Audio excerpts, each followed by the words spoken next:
ಮತ್ತೊಂದು ಕಡೆ ಮಂಡ್ಯದ ಕೆರಗೋಡ್ನಲ್ಲಿ ಹನುಮಧ್ವಜ ದಂಗಲ್ ಮುಂದುವರೆದಿದೆ. ಇವತ್ತು ರಾಜ್ಯಾದ್ಯಂತ ಪ್ರತಿಭಟನೆಯ ಕಿಚ್ಚು. ಅದರಲ್ಲೂ ರಾಜಕೀಯ ಪಕ್ಷಗಳು ಬಿಜೆಪಿ ಜೆಡಿಎಸ್ ಕರೆ ನೀಡಿರುವ ಈ ಜಂಟಿ ರಣಕಹಳೆ.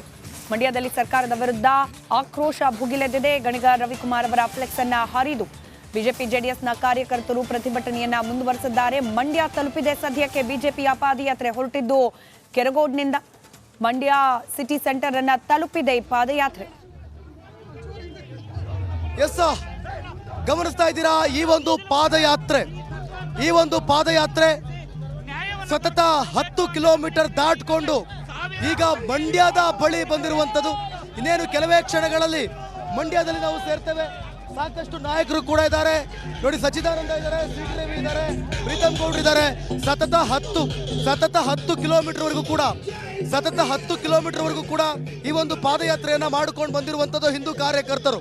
ಜೊತೆಗೆ ಬರ್ತಾ ದಾರಿಯಲ್ಲಿ ಏನು ಒಂದು ಕಾಂಗ್ರೆಸ್ ಸಂಬಂಧಪಟ್ಟಂತೆ ಫ್ಲೆಕ್ಸ್ಗಳಿದೆಯಲ್ಲ ಅದೆಲ್ಲವನ್ನು ಕೂಡ ಹರಿದು ಈ ಒಂದು ಪ್ರತಿಭಟನೆಯಲ್ಲಿ ಭಾಗಿಯಾಗಿರೋದು. ಸರ್, ಈ ಒಂದು ಪ್ರತಿಭಟನೆ ಈಗ ಈ ಒಂದು ಪಾದಯಾತ್ರೆ ಇದೆಯಲ್ಲ, ಮಂಡ್ಯಕ್ಕೆ ಹೋದ ನಂತರ ವಾಟ್ ನೆಕ್ಸ್ಟ್ ಅಂತ ಈಗ ಸರ್ಕಾರಕ್ಕೆ ಎಚ್ಚರಿಕೆಯನ್ನು ಕೊಡ್ತಾ ಇದ್ದೇವೆ. ಪಾದಯಾತ್ರೆ ಮೂಲಕ ತಪ್ಪು ಮಾಡಿರೋದು ಸರ್ಕಾರ ಅಧಿಕಾರಿಗಳ ಮೂಲಕ ಇವತ್ತು ತಪ್ಪನ್ನೆಸಗಿದೆ.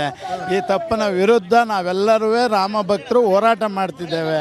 ಈ ಹೋರಾಟಕ್ಕೆ ಯಶಸ್ಸು ಸಿಗುತ್ತೆ, ಸರ್ಕಾರ ಇದನ್ನು ಹಿಂತಗೊಳ್ಳುತ್ತೆ ಅನ್ನೋ ನಂಬಿಕೆ ನಮಗಿದೆ. ಸರ್, ಪ್ರತಿ ಸಲ ಯಾರ ಹತ್ರ ಮಾತಾಡಿಸ್ಬೇಕಾದ್ರೂ ಅಷ್ಟೇ ಅದು ರಿಪೀಟ್ ಮಾಡ್ತೀನಿ ನಾನು. ಏನು ಅಂತಂದರೆ, ಪರ್ಮಿಷನ್ ಕೊಟ್ಟಿದ್ರ ಹನುಮಾನ್ ಧ್ವಜ ಹಾರಿಸೋದಕ್ಕೆ? ಪಂಚಾಯಿತಿಯ ಅಧ್ಯಕ್ಷರು ಕೂಡ ನಮ್ಮ ಪಕ್ಷದ ಕಾರ್ಯಕರ್ತರೇ ಅವರು ಅಲ್ಲಿಂದ ಪಂಚಾಯಿತಿಯಿಂದ ಅವರ ಅನುಮತಿಯನ್ನು ಪಡೆದೇ ಆ ಫ್ಲಾಗ್ ಹಾಸ್ಟಿಂಗ್ ಮಾಡಲಿಕ್ಕೆ ಒಂದು ಅನುಮತಿ ಪಡೆದು ಆ ಫ್ಲಾಗನ್ನು ಕಂಬನೂ ಕೂಡ ಹಾಕಿದ್ದದ್ದು. ಸರ್, ಇನ್ನೊಂದು, ಈ ಕ್ಷೇತ್ರದ MLA ಇದಾರಲ್ಲ ರವಿ ಗಣಿಗ ಅವ್ರು ಯಾರು ಕೂಡ ಕೆರೆಗೋಡು ಗ್ರಾಮದವ್ರು ಬಂದಿಲ್ಲ, ಬೇರೆ ಕಡೆಯಿಂದ ಬಂದಿದ್ದಾರೆ ಅನ್ನುವಂಥ ಮಾತುಗಳನ್ನ ಹೇಳಿದ್ರು. ಕೆರಗೋಡನ ಗ್ರಾಮಸ್ಥರು, ರಾಮಭಕ್ತರು ಅವತ್ತಿನ ದಿವಸ ಎಲ್ಲರೂ ಕೂಡ ಭಾಗವಹಿಸಿ ಈ ಕಾರ್ಯಕ್ರಮವನ್ನು ಯಶಸ್ವಿಯಾಗಿ 3 ದಿವಸಗಳ ಕಾಲ ಆ ಫ್ಲಾಗ್ ಹಾಸ್ಟಿಂಗ್, ರಾಮನ ಫ್ಲಾಗ್ ಹಾಸ್ಟಿಂಗ್ ಆಗಿದೆ. ಅದಾದಮೇಲೆ 3ನೇ ದಿವಸದ ಮೇಲೆ ಇದನ್ನು ಕಿತ್ತಾಕಿರೋದು. ಇದು ಸರ್ಕಾರದ ಅಧಿಕಾರಿಗಳನ್ನ ಚೂಬಿಟ್ಟು ಈ ಕೆಲಸವನ್ನು ಮಾಡಿದ್ದಾರೆ. ಎಸ್, ಗಮನಿಸ್ತಾ ಇದ್ದೀರಾ ಬೇರೆ ನಾಯಕರು ಕೂಡ ಇಲ್ಲಿರುವಂಥದ್ದು. ಜೊತೆಗೆ ಸಿಟಿ ರವಿ ಕೂಡ ಬರ್ತಿದ್ದಾರೆ. ನಾನು ಮತ್ತೆ ಅವ್ರನ್ನ ಮಾತನಾಡಿಸುವಂಥ ಪ್ರಯತ್ನವನ್ನು ಮಾಡ್ತೀನಿ. ಸರ್, ಮಂಡ್ಯಕ್ಕೆ ಹೋದ್ಮೇಲೆ ವಾಟ್ ನೆಕ್ಸ್ಟ್ ಅಂತ? ಮಂಡ್ಯಕ್ಕೆ ಈ ಪಾದಯಾತ್ರೆ ಹೋದ್ಮೇಲೆ ಭಾರತೀಯ ಜನತಾ ಪಾರ್ಟಿ ಅವರು ಹನುಮಧ್ವಜವನ್ನ ಪುನರ್ ಪ್ರತಿಷ್ಠಾಪನೆ ಮಾಡಬೇಕು. ತಪ್ಪು ಮಾಡಿರೋ ಮೇಲೆ ಕ್ರಮ ತಗೊಳ್ಬೇಕು. ಸಾರ್ವಜನಿಕ ಕ್ಷಮೆಯಾಚನೆ ಮಾಡಬೇಕು. ಅಲ್ಲೇವರೆಗೂ ನಮ್ಮ ಹೋರಾಟ ವಿವಿಧ ರೀತಿಯಲ್ಲಿ ಮುಂದುವರಿಸುತ್ತೆ. ಹೋರಾಟ ಇವತ್ತು ಮಂಡ್ಯದಲ್ಲಿ ಪ್ರಾರಂಭ ಆಗಿದೆ. ಈ ಹೋರಾಟ ಇಂಡಿಯಾ ಎಲ್ಲ ವ್ಯಾಪಿಸ್ಬೋದು. ಹಾಗಾಗಿ ಹನುಮನನ್ನ ಕೆಣಕಿ ಯಾರೂ ಉಳಿದಿಲ್ಲ. ಕಾಂಗ್ರೆಸ್ಸು ಕೂಡ ಹನುಮನನ್ನ ಕೆಣಕಿ ಉಳಿಯುತ್ತೆ ಅಂಥೇಳಿ ಅವ್ರು ಭಾವಿಸಿದ್ರೆ ರಾವಣನಿಗೆ ಏನು ಗತಿ ಆಯ್ತೋ ಅದೇ ಗತಿ ರಾಜಕೀಯವಾಗಿ ಕಾಂಗ್ರೆಸ್ಸಿಗಾಗತ್ತೆ. ಸರ್, ಇನ್ನೊಂದು ಪ್ರಮುಖವಾಗಿ ಕಾಂಗ್ರೆಸ್ ಯಾವಾಗ ಎಲ್ಲ ಧರ್ಮಗಳನ್ನ ಪ್ರೀತಿಸಬೇಕು, ಗೌರವಿಸಬೇಕು ಅಂತ ಹೇಳ್ತಿರ್ತಾರೆ. ಬಟ್ ಆ ರೀತಿ ಆಗ್ತಿದೆಯಾ? ಧರ್ಮ ಅಂದ್ರೆ ಏನು ಅಂತ ಗೊತ್ತೇನ್ರಿ ಅವರಿಗೆ? ಧರ್ಮ ಅಂದ್ರೆ ಏನು ಅಂತ ಗೊತ್ತಿದೆಯಾ? ಅಂದರೆ ದಲಿತ ಹಣ ಕಿತ್ತು ಸಾಬ್ರಿಗೆ ಕೊಡೋದು ಧರ್ಮ ಏನ್ರಿ? ಅದು ಧರ್ಮನ? ದಲಿತರ ಅಭಿವೃದ್ಧಿಗೆ ಮೀಸಲಾಗಿಟ್ಟಂಥ ಹಣವನ್ನು ಕಿತ್ತು ಸಾಬ್ರಿಗೆ ಕೊಡೋದು ಧರ್ಮನ? ಮೊದಲು ಧರ್ಮ ಏನು ಅಂತ ತಿಳ್ಕೊಳಕ್ಕೆ ಹೇಳಿ ಅವರಿಗೆ. ಇಲ್ಲಿನ ಬೆಣ್ಣೆ, ಒಂದು ಕಣ್ಣಿಗೆ ಬೆಣ್ಣೆ, ಇನ್ನೊಂದು ಕಣ್ಣಿಗೆ ಸುಣ್ಣ ಹಾಕೋದು ಅದು ಧರ್ಮ ಅಲ್ಲ, ಅದು ಅಧರ್ಮ. ಹನುಮಧ್ವಜ ಇಳಿಸೋದು ಧರ್ಮ ಏನ್ರಿ? ಸರ್, ಮತ್ತೆ ಇಲ್ಲಿನ ಕ್ಷೇತ್ರದ ಶಾಸಕರು ರವಿ ಗಣಿಗ ಅವರು ಏನೋ ಕೆರೆಗೋಡು ಗ್ರಾಮದವ್ರು ಬಂದಿಲ್ಲ, ಯಾರೋ ಬೇರೆ ಗ್ರಾಮದವ್ರು ಬಂದಿದ್ದಾರೆ, ಅದೇ ಬೇರೆ ಕಡೆಯಿಂದ ಬಂದಿದ್ದಾರೆ. ಕೆರಗೋಡಿಗೆ ಹೋಗಿ ಕೇಳಿ ಈ ಪ್ರಶ್ನೆನ, ಕೆರಗೋಡು ಜನ ಉತ್ತರ ಕೊಡ್ತಾರೆ. Okay, thank you sir. Yes, ಗಮನಿಸ್ತಾ ಇದ್ದೀರಾ ಇನ್ನೇನು ಕೆಲವೇ ಕ್ಷಣಗಳಲ್ಲಿ ಮಂಡ್ಯದ ಕಡೆ ಇನ್ನೇನು ಇನ್ನು ಕೇವಲ 1 ಕಿಲೋಮೀಟರ್ ಮಾತ್ರ ಇರುವಂಥದ್ದು ಮಂಡ್ಯಗೆ ಈ ಒಂದು ಪಾದಯಾತ್ರೆ ಸಾಗ್ತಾ ಇದೆ.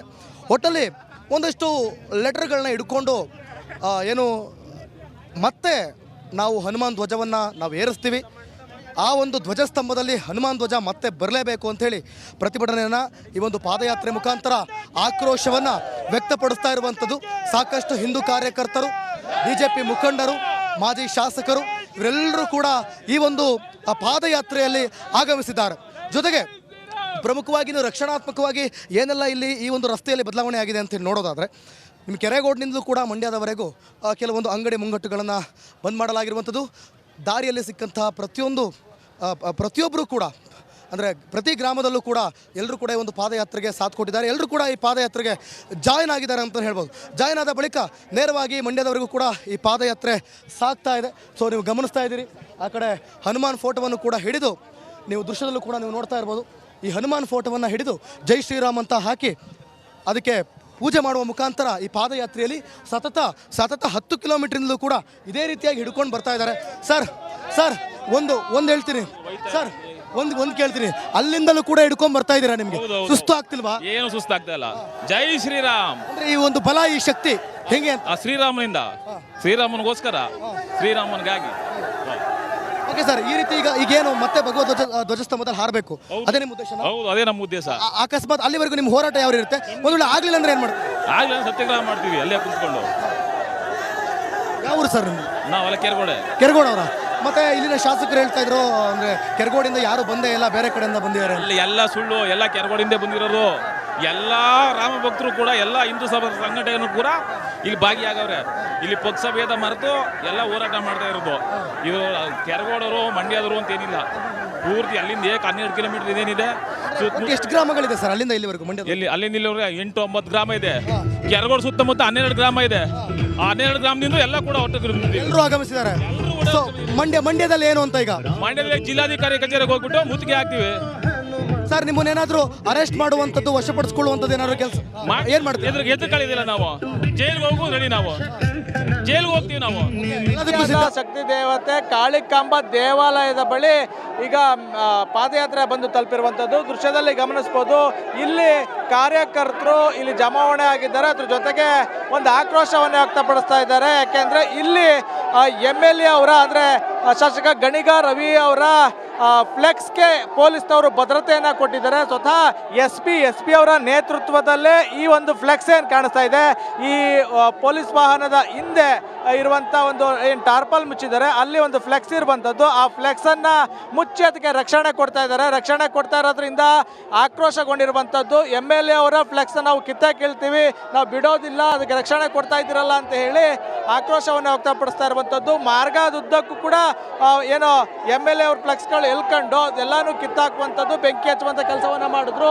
ಇಲ್ಲೂ ಕೂಡ ದೃಶ್ಯದಲ್ಲಿ ಗಮನಿಸ್ಬೋದು. ಆಕ್ರೋಶದ ಕಿಚ್ಚು ಹೆಚ್ಚಾಗ್ತಾ ಇರುವಂಥದ್ದು. ಒಂದಷ್ಟು ಕಾರ್ಯಕರ್ತರು ಪೊಲೀಸ್ ಅವ್ರನ್ನ ಅಂದರೆ ಪೊಲೀಸ್ ರಕ್ಷಣೆಯಲ್ಲಿದೆ, ಹಾಗಾಗಿ ಫ್ಲೆಕ್ಸನ್ನು ಕಿತ್ತಾಕಬೇಡಿ ಅಂತ ಅವ್ರದ್ದೇ ಕಾರ್ಯಕರ್ತರನ್ನ ತಡೆಯುವಂಥ ಕೆಲಸವನ್ನು ಮಾಡ್ತಾ ಇದ್ದಾರೆ.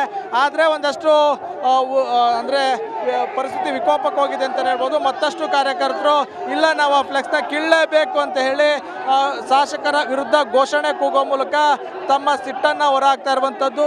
ಒಂದು ಕಡೆ ಪೊಲೀಸ್ನವರು ಎಲ್ಲ ರೀತಿಯ ಸಜ್ಜಾಗಿರುವಂಥದ್ದು, ಅವಶ್ಯಕತೆ ಬಿದ್ದರೆ ಲಾಠಿ ಬೀಸೋದಕ್ಕೂ ಕೂಡ ಸಜ್ಜಾಗಿದ್ದಾರೆ. ಒಂದು ಕಡೆ ಸಾಕಷ್ಟು ಸಿಬ್ಬಂದಿಗಳು ಕೂಡ ನಿಯೋಜನೆ ಆಗಿರುವಂಥದ್ದು. ಯಾವುದೇ ರೀತಿಯ ಅಹಿತಕರ ಘಟನೆ ನಡೆದಂತೆ ಒಂದಷ್ಟು ಅಲರ್ಟ್ ಆಗಿ ಕ್ರಮವನ್ನು ಕೈಗೊಂಡಿದ್ದಾರೆ. ಇನ್ನೊಂದು ಕಡೆ ಪೊಲೀಸ್ನವರು ಇಲ್ಲಿ